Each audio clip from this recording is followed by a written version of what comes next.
dans le même bateau, où on va à bon port ensemble, où on coule ensemble. Merci de l'avoir compris.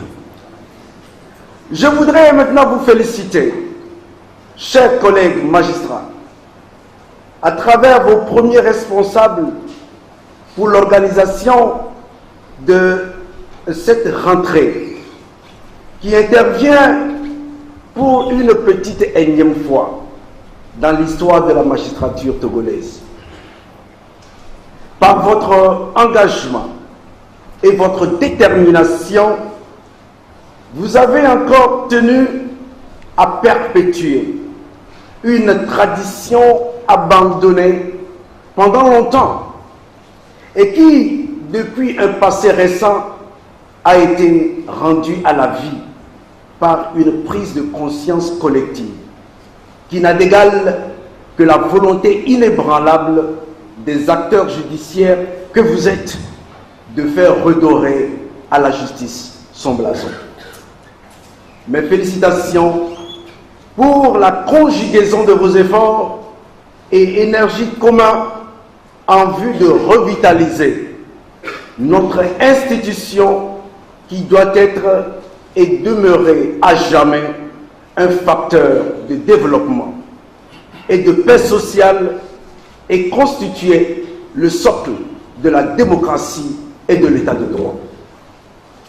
Chers collègues, je ne me présente pas ce matin devant vous pour m'exercer à une communication sur un thème ou pour vous mener dans une vaste période oratoire, conjuguant reproches et critiques susceptibles de conduire à une sentence subjective quelconque. Loin de là, je suis ici pour vous manifester ma solidarité dans l'accomplissement de la mission à laquelle la nation togolaise nous appelle, mission que nous avons prêté serment d'accomplir dans le respect de certains principes et valeurs cardinaux. Mais cela ne m'empêche pas, vous le comprendrez, de partager avec vous quelques petites réflexions aboutissant à des exhortations pertinentes. N'est-ce pas de l'euphémisme, diront certains. Soit, il n'est que judicieux de voir cela de près pour peut-être vous en convaincre. Je dis, la magistrature est une noble profession. Elle est d'un exercice plus solennel que le caractère de la cérémonie de ce jour. Le métier de juger est un attribut divin, on nous l'a dit tout à l'heure. Et nous le savons tous aussi. Pour bien l'assumer, il convient de chercher en tout temps et en tout lieu à mettre des habits propres, incarnés par des vertus et des valeurs qui fondent une vie de vérité, d'honnêteté, de probité, de soumission servile à la loi, d'indépendance d'esprit, d'impartialité et surtout de crainte de Dieu. Au regard de ces considérations et en plagiant les écrits du grand livre qui déclare, je cite, « Le juif, ce n'est pas celui qui en a le dehors. Et la circoncision, ce n'est pas ce qui est visible dans la chair. Mais le juif, c'est celui qui l'est intérieurement. Et la circoncision, c'est celle du cœur, selon l'esprit et non selon la lettre. Et j'affirme donc par conséquent que le juge, ce n'est pas celui qui emporte le nom ou le titre après quelques années de formation spécialisée. Le juge, au contraire, c'est celui qui, portant le nom, exerce le métier de juger selon les règles de l'art en se conformant aux principes de l'éthique et de la déontologie professionnelle et en n'oubliant pas qu'il rend les sentences non en son nom propre mais au nom du peuple et de Dieu dont il est le commis. Le thème de la rentrée, le juge dans la cité, est donc un thème évocateur des valeurs et des qualités que le magistrat doit avoir dans l'accomplissement de sa noble mission. Mesdames et messieurs, chers collègues, chers invités, la justice est à la croisée des chemins. Son chantier, on ne le dira jamais assez. Je dirais même très vaste. Sa réforme a démarré depuis l'année 2006 par le programme national de modernisation porté sur les fonds baptismaux par son Excellence Faure Gnassingbé, le président de la République. Et ce programme poursuit son petit bonheur de chemin. Des projets multiples et multiformes viennent depuis lors avec l'appui des partenaires techniques et financiers pour conforter quelques acquis et continuer de contribuer à l'amélioration du fonctionnement de ce service public. Je saisis cette opportunité donc pour remercier le chef de l'État pour ce qui a été par lui fait dans le sens de l'amélioration des conditions de vie des magistrats, qui n'ont plus aujourd'hui, à vrai dire, d'excuses ou d'arguments lourds ou fermes à faire valoir quant à leur rendement et à leurs prestations quotidiennes en matière de bonne administration de la justice. Certes, les démarches pour que les greffiers aussi, qui sont leurs collaborateurs incontournables, soient aussi dotés d'un statut, se poursuivent. Et je suis certain que par la grâce de Dieu, une solution idoine ne tardera pas à surgir pour eux dans un très proche avenir. En tout état de cause, je voudrais souligner qu'à ce jour, nous avons à reconnaître que beaucoup de choses ont positivement évolué et que certains acquis nous permettent de mieux administrer la justice pour lui donner une meilleure allure. Pour citer quelques-uns de ces acquis, je parlerai d'abord des deux joyaux constitués par les infrastructures des cours d'appel de Lomé et de Kara. C'est ce qui nous vaut l'honneur d'être aujourd'hui en ces lieux, dans ce beau cadre. Je parlerai aussi de l'administration, de l'amélioration du cadre de travail du tribunal de première instance de Lomé et de certaines juridictions de deuxième classe. Je parlerai de la finition en cours de la prison moderne de Palimé, que nous avons eu le plaisir de visiter avant-hier, dont les travaux vont s'achever dans quelques semaines et qui s'ouvrira aux détenus de cette juridiction et de celles avoisinantes, ce qui permettra le désengorgement de la prison civile de Lomé.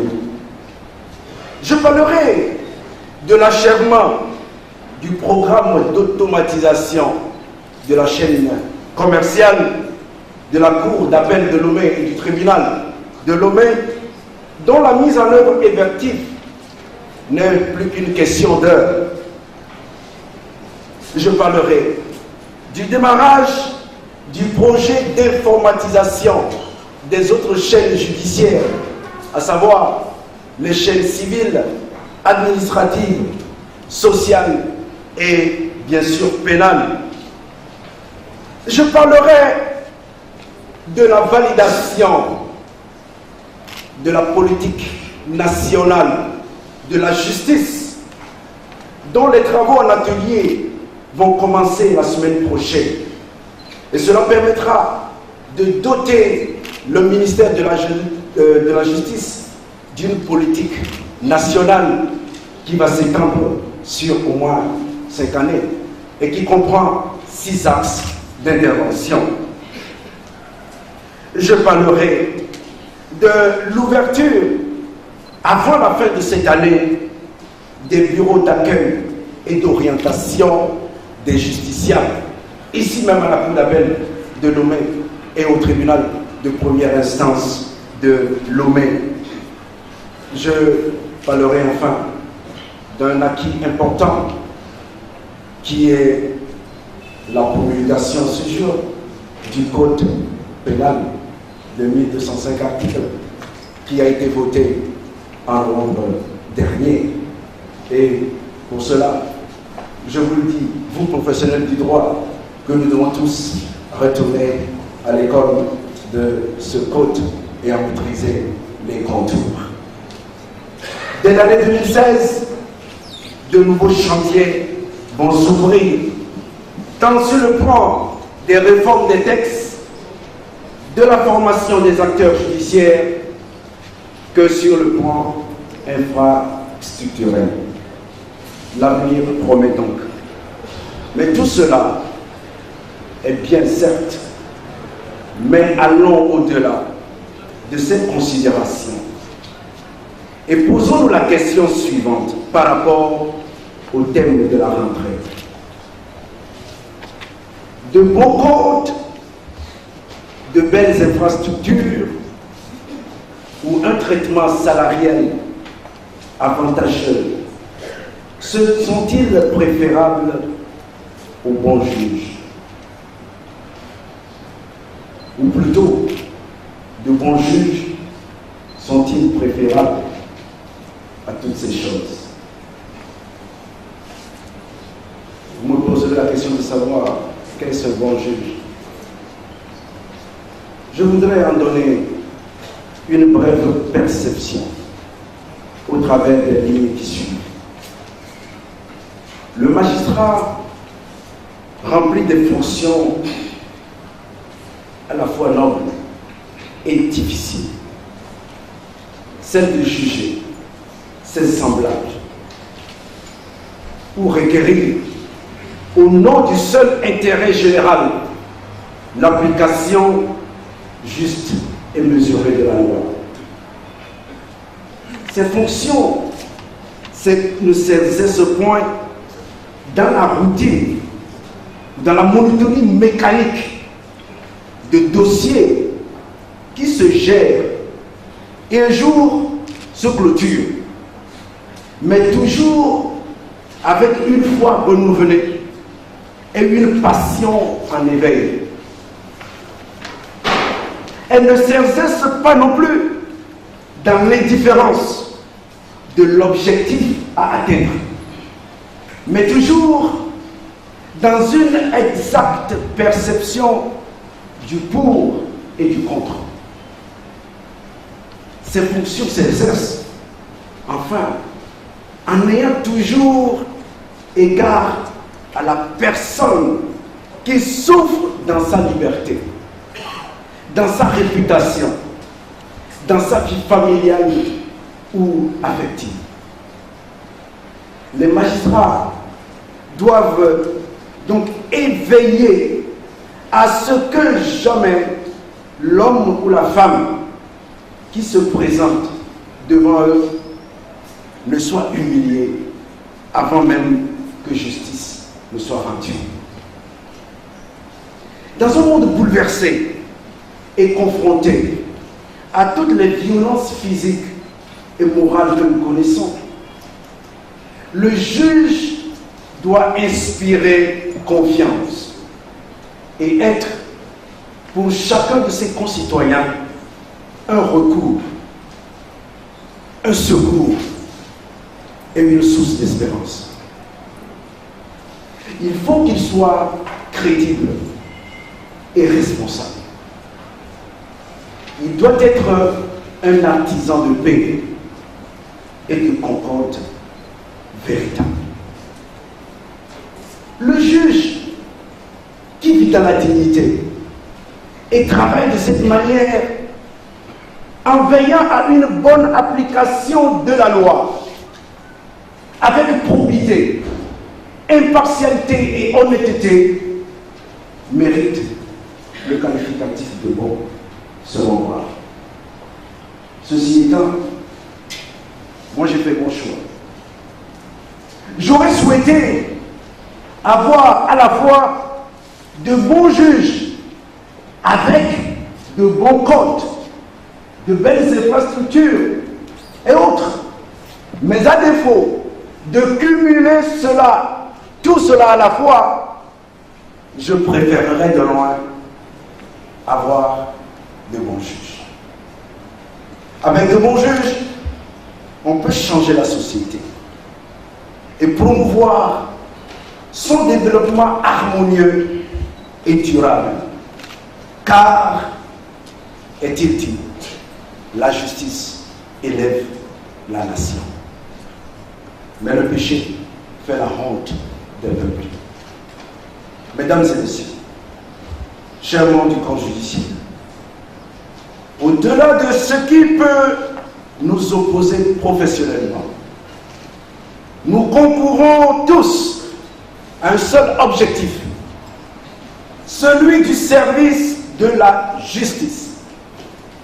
C'est pour cela d'ailleurs que nous constituons une véritable famille, une réelle communauté qui doit transcender tout clivage. L'osmose doit être entretenue pour l'harmonie de cette grande famille que nous incarnons. L'entretien de cette osmose suppose une franche collaboration, une ouverture des uns aux autres, afin que chacune de nos professions apporte sa couleur à la beauté du tapis judiciaire que nous formons. Je voudrais donc nous exhorter à la réflexion pour des rencontres périodiques d'échange de la nature de celle initiée le 6 novembre dernier en ces mêmes lieux par le Premier ministre entre les magistrats poursuivants et la police judiciaire.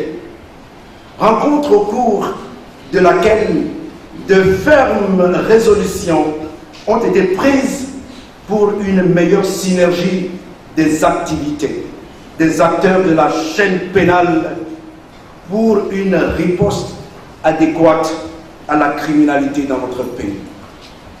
Mesdames et messieurs, saisissant cette opportunité, je désire aussi rappeler que depuis les années 2000, notre pays connaît une insécurité foncière généralisée, caractérisée essentiellement par l'occupation anarchique des terres, parfois sans droit ni titre. La situation s'est aggravée à Lomé et dans certaines villes de l'intérieur du pays avec des usurpations de terrain sur fond de violence et de mépris des décisions de justice, prescrivant ou proscrivant tel ou tel acte relativement aux immeubles litigieux. Elle est devenue préoccupante avec l'apparition du phénomène d'un genre nouveau. Il ne se passe de jours sans que de paisibles populations ne reçoivent la visite d'individus organisés qui sèment la terreur dans les quartiers, expulsent les gens, démolissent des maisons. Le plus souvent, ces individus prennent le contre-pied des décisions de justice même passé en force de chose, irrévocablement jugé, ou en entrave carrément l'exécution, au point que certains concitoyens désemparés n'hésitent pas à poser la question de savoir où est donc la justice dans tout cela. C'est donc avec satisfaction que j'ai noté que vous avez débattu de la question au cours de cette rentrée. Le ministère de la Justice a pris la réelle mesure de la situation et explore les pistes de solutions aux fins de la réponse appropriée à ce phénomène. Je souhaite que les conclusions de vos discussions, Monsieur le Président, sur le sujet parviennent à la chancellerie pour des dispositions idoines. Il est clair que pour jouer pleinement le rôle qui est le sien dans la société, dans notre société, celui d'équilibre entre les pouvoirs, notre justice doit se repositionner en véritable censeur, forçant l'admiration et respect dans l'œuvre de redressement des autres pans de notre société. Pour ma part, j'ai foi en l'avenir de notre justice. À vous tous, qui à des degrés divers l'animer ou y concourer, j'adresse mes encouragements à toujours mieux faire. Souffrez que j'achève mes propos qui ont été un peu longs, je le reconnais, par une belle envolée lyrique de Victor Hugo tirée de son livre « Les travailleurs de la mer », tome 2, page 102. Je cite: « Les opiniâtres sont les sublimes. Qui n'est que brave n'a qu'un accès. Qui n'est que vaillant n'a qu'un tempérament. Qui n'est que courageux n'a qu'une vertu. L'obstiné dans le vrai a la grandeur. Presque tout, le secret des grands cœurs est dans ce mot, la persévérance. La persévérance